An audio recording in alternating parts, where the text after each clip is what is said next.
Je voudrais en profiter pour remercier tous ceux qui sont dans la salle en dessous et qui n'ont pas pu venir nous rejoindre ici dans cette magnifique salle. Nous sommes plus de 2000 aujourd'hui ici à Rosny et c'est un formidable succès. Alors merci à tous d'être là. Merci à Robin, merci à Mida d'avoir été les monsieur et madame loyal de cette première réunion. Et puis je voudrais remercier les jeunes. Alors les jeunes, ils méritent un mot tout à fait particulier parce que depuis le début, c'est eux qui m'accompagnent, ils sont partout, ils sont sur les réseaux sociaux, ils animent la campagne, ils ont fait avec moi du porte-à-porte, ils ont fait les gares, ils se lèvent le matin. Bref, nous aussi, on a des jeunes qui travaillent.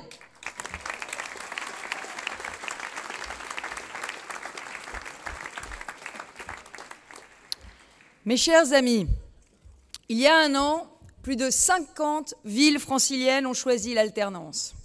Il y a 15 jours, c'est la Seine-et-Marne et le fief de Manuel Valls, l'Essonne, qui ont suivi le même chemin.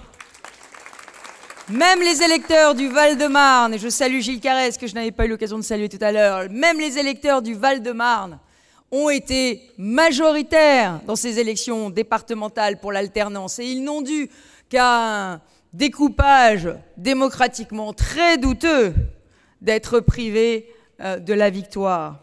Alors, on l'a dit, ici même en Seine-Saint-Denis, la majorité des villes aujourd'hui est conduite par une liste de la droite et du centre. Alors je veux ici vous rendre hommage à tous, vous tous qui avez mené ces combats électoraux pour une autre politique et pour une autre Île-de-France.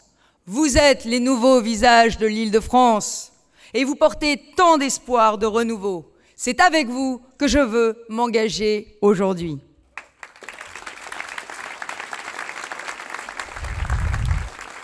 Car cette lame de fond que vous avez fait se lever, il ne faut pas la laisser retomber. Les régionales, c'est la 3e étape de l'alternance. Après les municipales, les départementales, en décembre, les régionales. C'est le dernier rendez-vous avant le grand changement de 2017.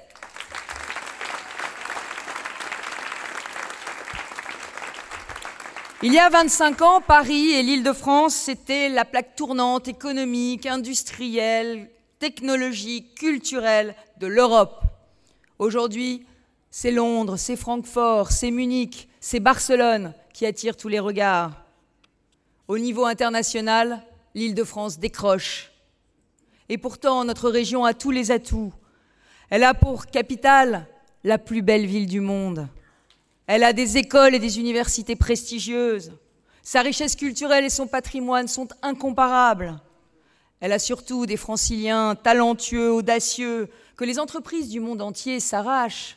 Quel paradoxe! Comment ne pas comprendre que la jeunesse de la région, sa vitalité, sa diversité, son esprit d'entreprise sont un formidable potentiel. Et pourtant, les décideurs s'en vont. Les emplois se créent ailleurs. Les jeunes talents fuient.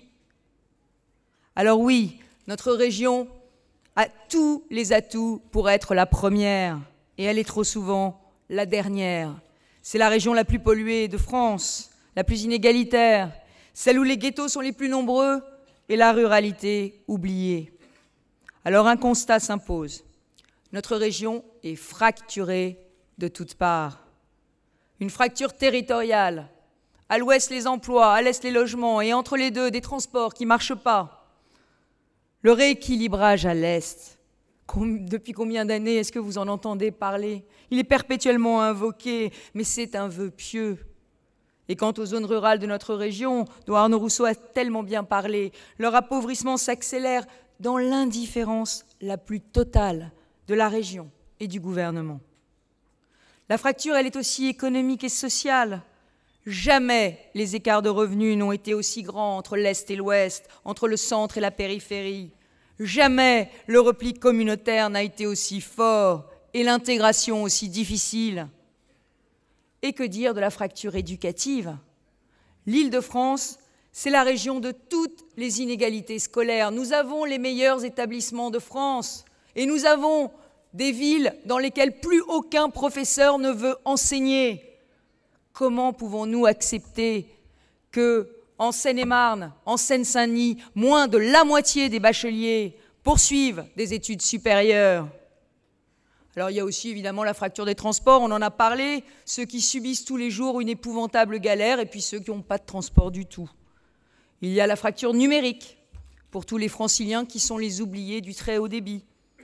La fracture environnementale, avec Paris au centre qui cherche à se barricader pour empêcher les automobilistes d'y rentrer, comme si les nuages de pollution s'arrêtaient au périphérique.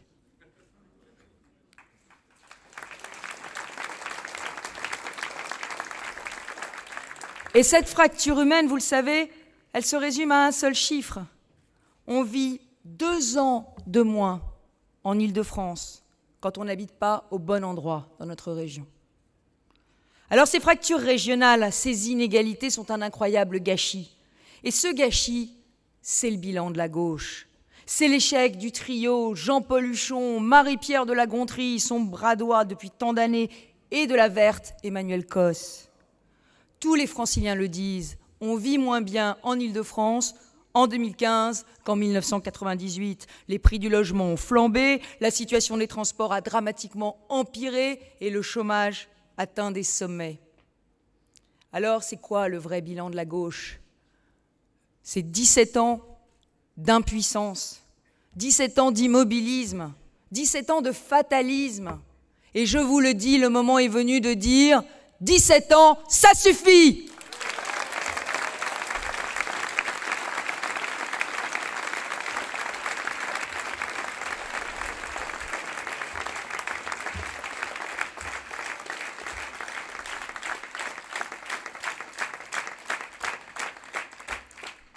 L'emploi, nous dit la gauche, c'est les entreprises, c'est pas moi.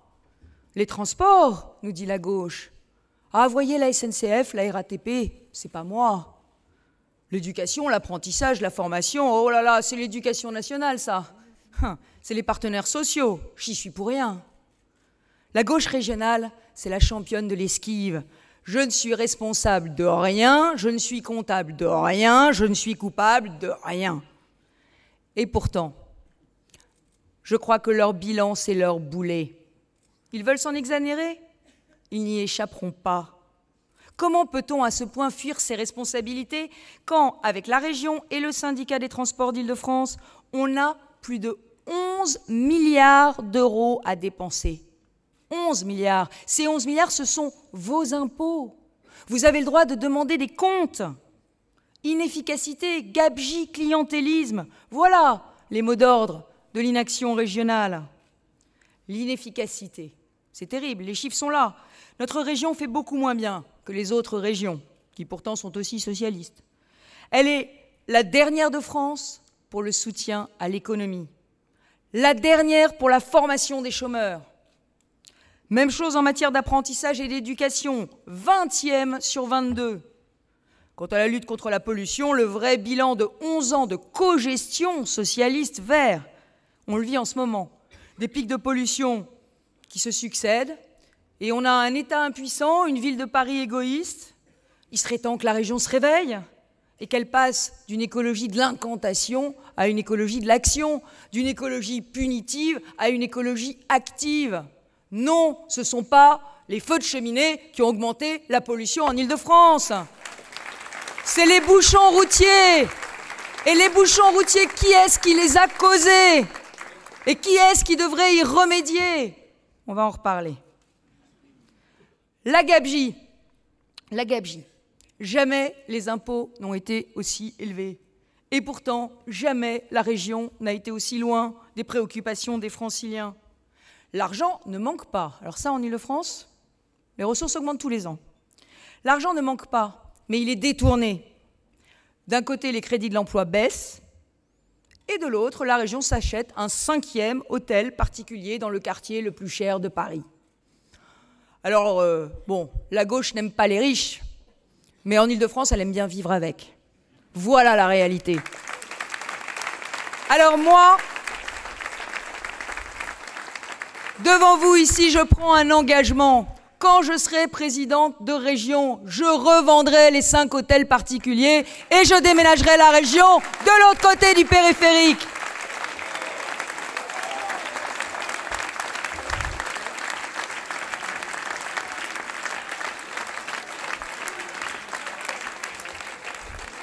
On économisera comme ça 26 millions de loyers par mois. Oui, parce que vous savez, les hôtels particuliers, c'est pas très logeable. Alors pour les fonctionnaires, il faut louer en plus des locaux supplémentaires. 26 millions d'euros de loyers par an qu'on pourra réinvestir dans le transport, dans les lycées, dans le logement. Et ce sera aussi un symbole fort, le symbole d'une région qui quitte les palais de la République pour s'installer près de chez vous.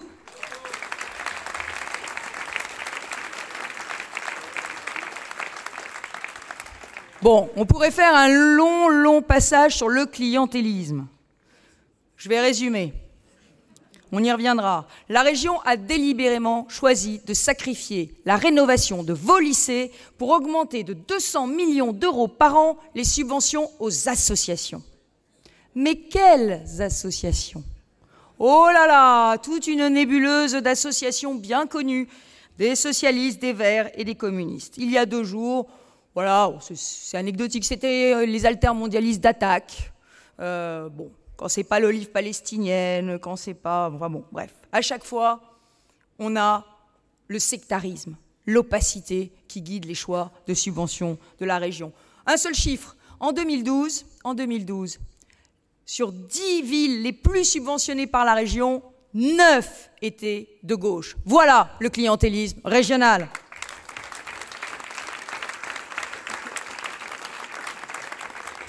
Alors, cette tragique absence de résultats de la région, c'est surtout, fondamentalement, le signe d'un manque criant d'ambition.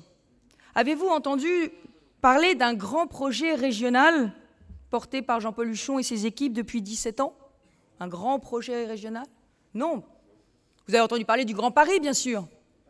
Mais le Grand Paris, c'est pas lui, c'est Nicolas Sarkozy. Eh oui. Et ces dernières années, ce qu'on peut dire, c'est que la gauche régionale a oublié que notre région devait être grande et qu'elle devait tout faire pour le rester. Alors il est où le rêve francilien? Il est où ce projet qui fasse que de Rambouillet à Meaux, de Nemours à Pontoise, d'Étampes à Créteil, de Courbevoie à Aulnay-sous-Bois, de Paris à Villeparisis, à Mantes-la-Jolie, les franciliens se sentent enfin appartenir à un territoire et à un avenir commun. Le trio Jean-Paul Huchon, Marie-Pierre de la Gontrie, Emmanuel Cos a échoué sur toute la ligne. Mais ils voudraient que les franciliens leur renouvellent leur confiance. On prend les mêmes et on recommence. Mais un 4e mandat, pourquoi faire? À quoi servent-ils s'ils sont incapables de résoudre vos problèmes? Merci.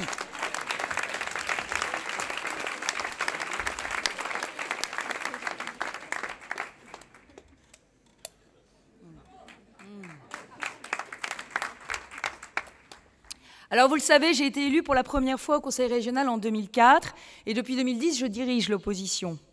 Depuis 5 ans, vous l'avez vu, je sillonne l'Île-de-France, du nord au sud, d'est en ouest. J'ai fait des centaines de déplacements dans tous les départements, les villes, les villages. Depuis 5 ans, chaque jour, je fais tout pour agir pour vous. Depuis 5 ans, je n'ai pas cessé de lutter contre cette impuissance, cette indifférence et ce fatalisme de la gauche régionale. Cette indifférence qui fait qu'on laisse les étudiantes infirmières qui touchent des bourses de la région avoir des bourses inférieures à celles des étudiants des autres universités. C'est parce que je me suis emparée de ce sujet avec mes conseillers régionaux que les bourses des infirmières ont été revalorisées. Cette impuissance qui fait qu'on se désole de ne pas avoir assez de trains sur les lignes RER et puis qu'on ne fait rien pour changer les choses. C'est grâce à notre action, à notre imagination que 6 nouvelles rames achetées à la région Nord-Pas-de-Calais. Je suis désolée, on est obligé de prendre les matériels d'occasion du Nord-Pas-de-Calais vont bientôt arriver sur le RERD. C'est grâce à notre détermination que les travaux du RERC, qui empoisonnent absolument toute l'Île-de-France à la suite de l'incendie de l'aiguillage de Vitry, vont être raccourcis de 6 mois. On a trouvé une solution parce qu'on s'est beaucoup mobilisé, parce qu'on a beaucoup hurlé. Je lutte enfin contre ce fatalisme qui fait que la région reste spectatrice face à la montée du chômage et à la multiplication des faillites. Alors, il y a 2 jours, lorsque je pressais la région d'augmenter ses aides aux entreprises en difficulté, la gauche nous a répondu sans sourire que ça ne sert à rien. Ça ne sert à rien parce que les crédits d'aide aux entreprises de la région ne trouvent pas preneur. Ne trouvent pas preneur, mais dites-le autour de vous. Dites que les aides aux entreprises de la région ne sont pas dépensées. Dites qu'il faut y aller. Allez-y, communiquez. Cet argent, il est gâché. Alors oui, je suis prête. Nous sommes prêts. L'alternance est déjà en marche. Et c'est nous qui l'incarnons. D'un côté, il y a cette gauche dont le bilan est calamiteux, une gauche qui n'a aucune idée neuve.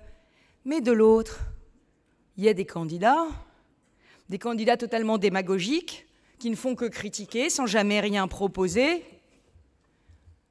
Le Front National. Le Front National en Île-de-France, c'est 3 petits tours et puis s'en vont.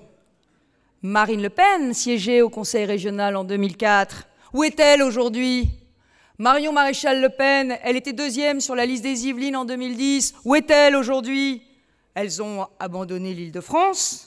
L'une et l'autre ont choisi des terres électorales plus clémentes. Elles sont venues, elles sont parties. Et on nous parle maintenant de M. Vallerand de Saint-Just. Mais que connaît-il de l'Île-de-France, lui qui est conseiller régional de Picardie depuis 2004 ? La vérité, c'est que les élus FN, ils préfèrent leur carrière à vos problèmes. La vérité, c'est que le changement concret, c'est nous.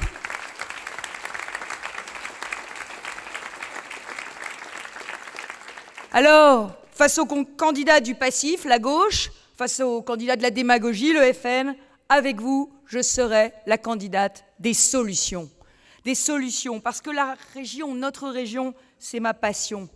Et je vais prendre un engagement solennel devant vous, cher Claude, ce sera l'engagement de Rony.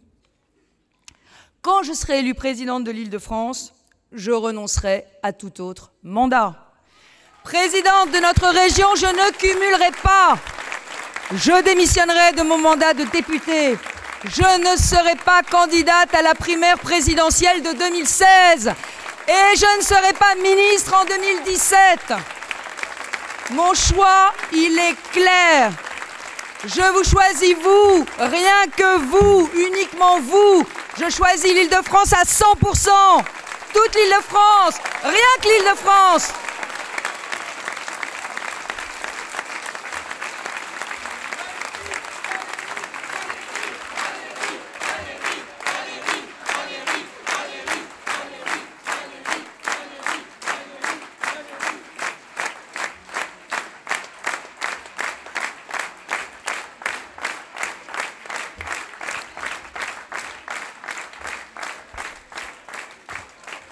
Car je crois que l'Île-de-France, comme la France, elle n'est réellement elle-même qu'au premier rang.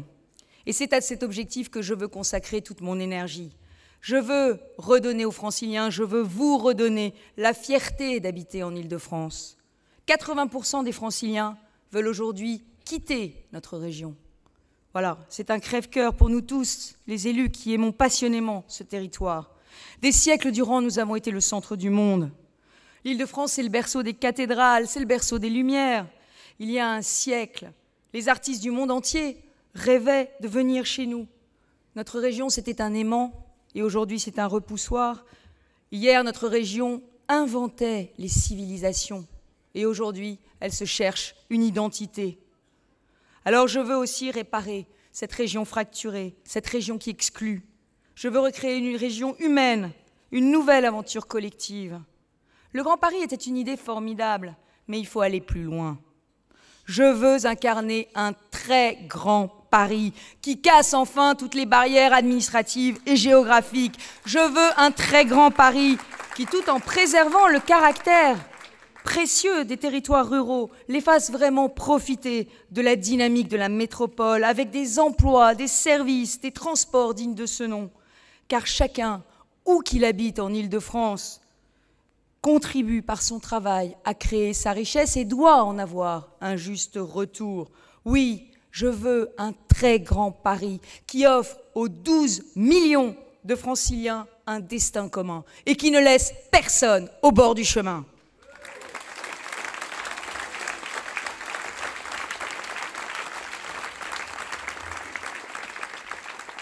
Je veux enfin tordre le cou à une idée totalement fausse. Et les élus d'Île-de-France me comprendront. On a longtemps expliqué qu'il y avait Paris et le désert français, que l'Île-de-France était trop riche et qu'elle asséchait le reste de la France. Mais c'est plus vrai aujourd'hui. Aujourd'hui, dans un monde global où les métropoles sont des phares, La réalité, c'est que notre région, c'est le moteur de l'avion France. Lorsque l'Île-de-France vacille, c'est la France qui tombe. Et c'est pour ça que je veux que notre région assume sa responsabilité nationale, qu'elle montre l'exemple, qu'elle remette le pays sur le chemin de la croissance. C'est en faisant revenir les investisseurs, les entrepreneurs, les chercheurs du monde entier ici qu'on créera de l'emploi dans tout le pays. Vous savez, Nelson Mandela avait cette très belle phrase. Il avait dit « C'est en faisant scintiller notre lumière que nous offrons aux autres la possibilité d'en faire autant. » Alors à nous aussi, par notre action, de redonner espoir à tous les Français.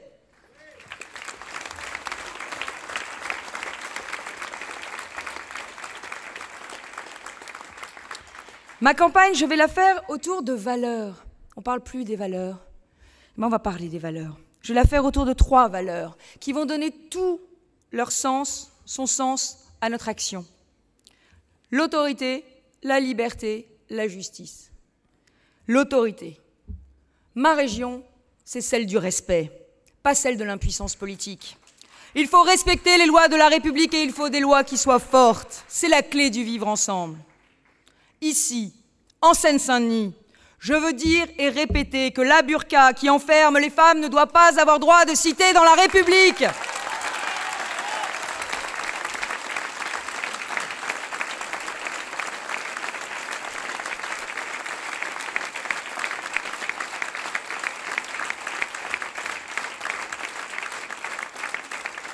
Ici, en Seine-Saint-Denis, je veux dire qu'aucune violence ne doit être tolérée dans les lycées. Les maîtres doivent être respectés et les élèves protégés.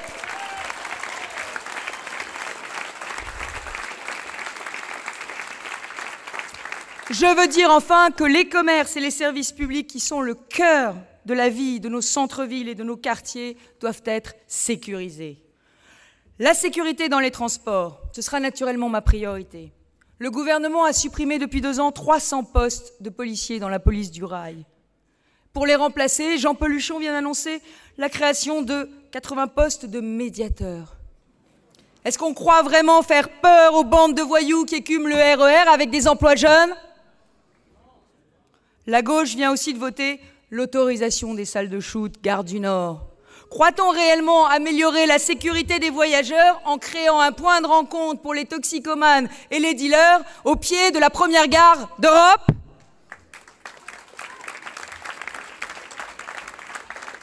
Arrêtons le laxisme. J'ai proposé de généraliser la vidéoprotection dans les trains et dans les bus. On me dit que c'est impossible. Ne vous inquiétez pas, j'irai encore plus loin dans la campagne, parce que sur la sécurité, les idées ne nous manquent pas. Ma deuxième valeur, ce sera la liberté. Jaurès disait « Le premier des droits de l'homme, c'est la liberté individuelle, la liberté de la propriété, la liberté de la pensée et la liberté du travail. » Alors tous ceux qui se réclament de lui feraient bien de s'en souvenir.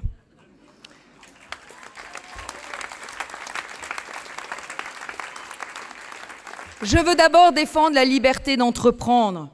Arrêtons avec le martyre fiscal des entreprises franciliennes qu'a dénoncé Gilles Carrez. 1 milliard d'euros d'impôts en plus depuis 2 ans sur les entreprises d'Île-de-France. 1 milliard d'impôts de plus. C'est combien d'emplois en moins? C'est combien de salaires en moins? Pour financer un grand Paris Express qui, dans certains endroits, n'arrivera jamais et partout ailleurs, arrivera avec beaucoup de retard. C'est inacceptable. Arrêtons aussi avec cette surréglementation tatillonne d'une administration qui croit toujours connaître mieux que vous votre métier et qui met des boulets aux pieds de nos entreprises, de nos commerces et de nos professions libérales. On considère le chef d'entreprise comme un homme à abattre ou une vache à traire, oubliant qu'il est le cheval qui tire le char. Voilà, la phrase est de Churchill, mais on croirait qu'elle a été écrite pour décrire la gauche française. Alors je veux aussi défendre les libertés locales. Et il y a beaucoup de maires ici parmi vous. Partout, en 2014, vous avez élu des maires qui disent stop au ghetto et stop au bétonnage hideux pour construire du beau et de la vraie mixité sociale. Alors que va faire le gouvernement? Que veut-il faire? Il tente d'imposer par la loi ce qui lui a été refusé par les urnes. Il a décidé de construire lui-même de nouveaux grands ensembles à Aulnay, à Chelles, à Clamart, à Rueil, à Rambouillet, à Maisons-Laffitte, sur le plateau de Saclay et ici même à Rosny. Le gouvernement répète les erreurs du passé. Manuel Valls a parlé d'apartheid, je crois. Mais qui sont les responsables de cet apartheid?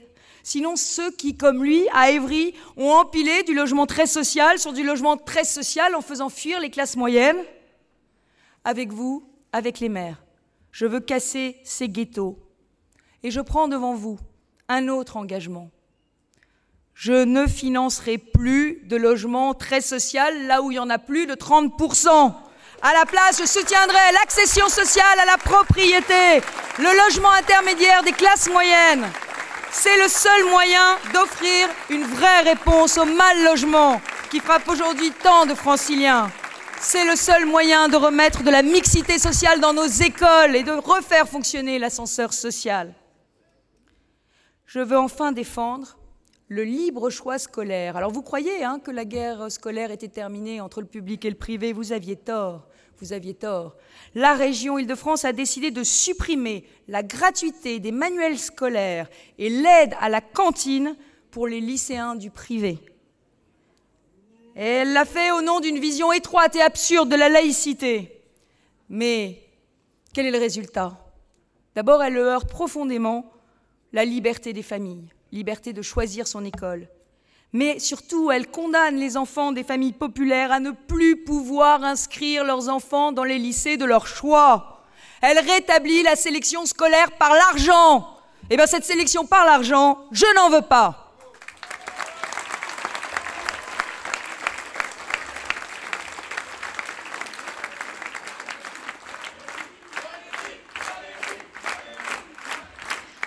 La troisième valeur que je veux défendre, c'est la justice. La justice, on me dit c'est une valeur de gauche.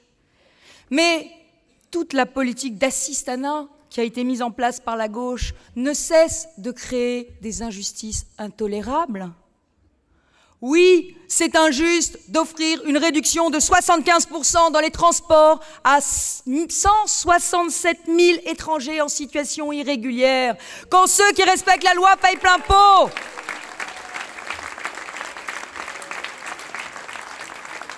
Élue présidente de région, j'abrogerai cette prime à l'illégalité qui, de l'avis même de la gauche, coûte, tenez-vous bien, plus de 40 millions d'euros par an aux contribuables.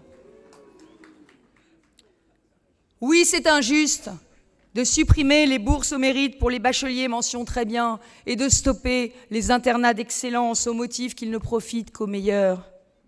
Moi qui suis mère de famille, je vous le dis, un enfant qui fait plus d'efforts que les autres mérite qu'on l'aide davantage.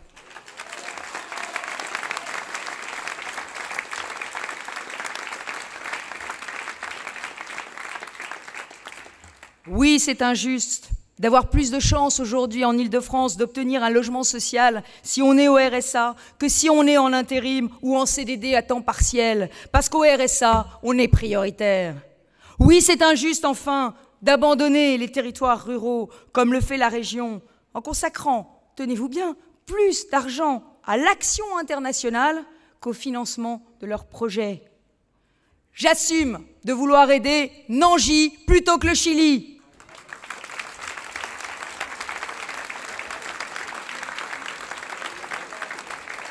Et c'est pour cela que quand je serai présidente, je lancerai un grand pacte régional en faveur de la ruralité. Je veux tout faire pour qu'elle ne soit plus l'oubliée de l'emploi, l'oubliée des transports, l'oubliée des services publics.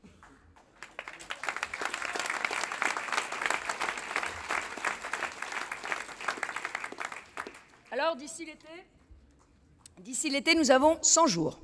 100 jours pour 100 circonscriptions. Je vais venir au plus près de chez vous. Je veux une campagne totalement participative. Je veux être au plus près de vos attentes, au plus près de vos besoins. Rien n'est plus riche que ces témoignages de franciliens que nous avons écoutés en ouverture de ce meeting. On les entend tellement peu, on leur donne tellement peu souvent la parole. Alors je crois que le renouveau de la région, les solutions nouvelles, elles sont en vous. Et c'est pour cela que je vais venir à votre rencontre. Alors vous allez me voir partout, dans les gares, sur les marchés, auprès des lycéens, des salariés, des ouvriers, des entrepreneurs, des familles, des agriculteurs, des retraités, et j'en oublie. Et je commencerai bien évidemment par les territoires de la grande couronne rurale, les oubliés de la métropole, ceux qui ont crié si fort leur colère dimanche 22 mars, ceux qui attendent tellement d'une région qui s'occuperait enfin d'aménagement du territoire.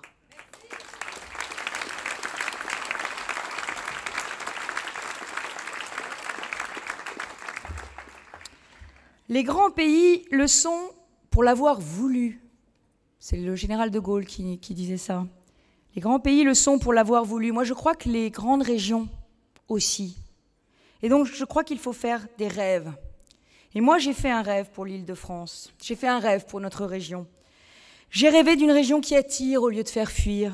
J'ai rêvé que l'Île-de-France était de nouveau une terre d'opportunités, plus de contraintes. J'ai rêvé d'un plan hors sec pour les transports, de trains neufs ou rénovés, comme partout ailleurs en France. J'ai rêvé que notre région lutterait enfin vraiment contre la pollution et le bruit. J'ai rêvé d'une mobilisation générale pour l'apprentissage des jeunes. J'ai rêvé de lycées où il ferait bon apprendre et d'internats accueillants pour les élèves. J'ai rêvé d'un vrai pacte pour l'emploi avec les entreprises franciliennes. J'ai rêvé d'un très grand Paris qui n'oublierait personne et apporterait à chaque francilien un logement, un emploi et une formation là où il a envie de vivre. J'ai rêvé d'une région qui serait à la fois un pôle d'excellence agricole, mais aussi la première région numérique du monde. J'ai rêvé d'une région fière de ses traditions et de son patrimoine, mais en même temps ouverte à l'innovation, à la création et à la prise de risque. J'ai rêvé d'une région qui, au lieu de vous compliquer la vie, vous la simplifierait. J'ai rêvé d'une région qui ne confondrait pas politique et idéologie, politique et sectarisme. J'ai rêvé d'une région où l'éthique, le bon usage de l'argent public remplacerait le clientélisme, l'opacité, le gaspillage. J'ai enfin rêvé d'une région capable d'offrir à ses habitants si divers un récit commun. André Malraux, le visionnaire André Malraux, a écrit « Les grands rêves poussent les hommes aux grandes actions. Alors, ayons de grands rêves. Et ensemble, nous allons agir. Levons-nous pour faire vivre nos rêves. Levons-nous pour changer notre région. Levons-nous pour l'Île-de-France. Vive l'Île-de-France et vive la France!